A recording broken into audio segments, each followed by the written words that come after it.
Welcome back. Time to take a look at those trending topics now. Let's pull them up. And this is what we have. First up this morning is, of course, hashtag Zuma. And this is, of course, our question of the day speaks to this as well. Yeah. The changes that were rung once again at MKP. Yeah, there's been a lot of changes happening at the MK party. So Duduzane Zuma, this was announced last night, has been appointed the first deputy president. Dr. John Hlophe lost that position of the first deputy president position, but he remains an MK party leader in parliament. So that's some of the announcement. There's lots that's been happening. I think, was it former NC figure Tony Ngeni is the second deputy president. He's there as well. Nathi Nhleko removed as national chairperson and replaced by Apostle Nkolisi Pakati.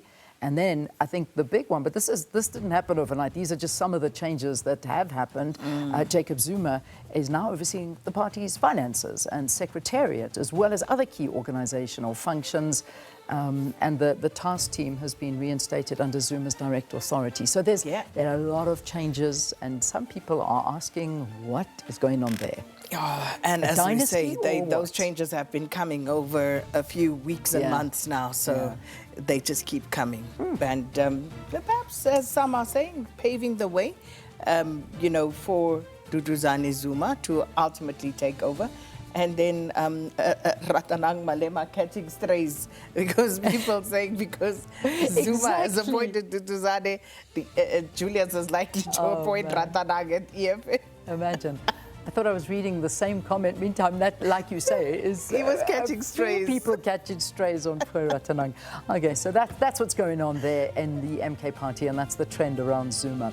Banyana, so yeah, well done, Thembi Kgatlana scoring that decisive goal, and I mean we're there. We're through to the quarterfinals, which is good. So we ended what second in Group B, I think. That's right. Yeah, behind Côte d'Ivoire, but. You know, Thembi Kgatlana's, she's just next level, and she's just in her own little plane there. Yeah. And you realize how much we missed her in the last AFCON, where she was, of course, injured. And I've been marveling at her. But she, of course, is the one that's making everything happen, everything tick at the moment in the team. It's a team sport. Of course, others are contributing, but I think worth noting her and her contribution. But, of course, Banyana Banyana doing the business last night after a little scare, just after the halftime break, where there was a penalty that was overturned, and they won. They needed to win, they won. And thanks to Ivory Coast for beating Tanzania. Yeah, and now, of course, Morocco is who we face next, and that's a big one. That's a big one. That's, of course, the hosts, and that's the quarterfinals on Saturday. So, yeah, good luck. Good luck for them. So let's see. And then, of course, if we do that, then we manage to get through into the semi-finals. We get a position in the FIFA World Cup in 27 in Brazil. It's doubly important. So, it's a really going to be a big game one this us. weekend for Banyana, so yeah. Okay, all right, well, good luck.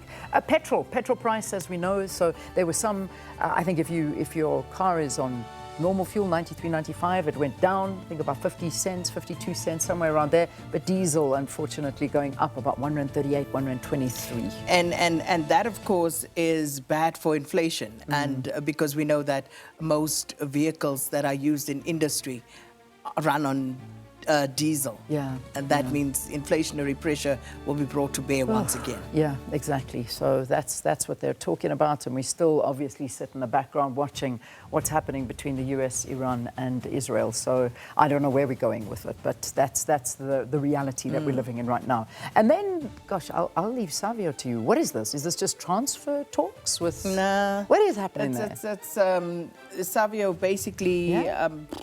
Penning his future there at City, so a new 6-year deal.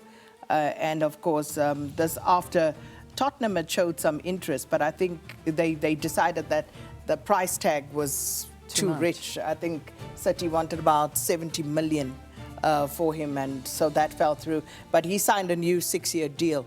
Didn't see much playing time under Pep, but let's see. Let's see what happens. He was happy to sign the new 6-year deal. Okay.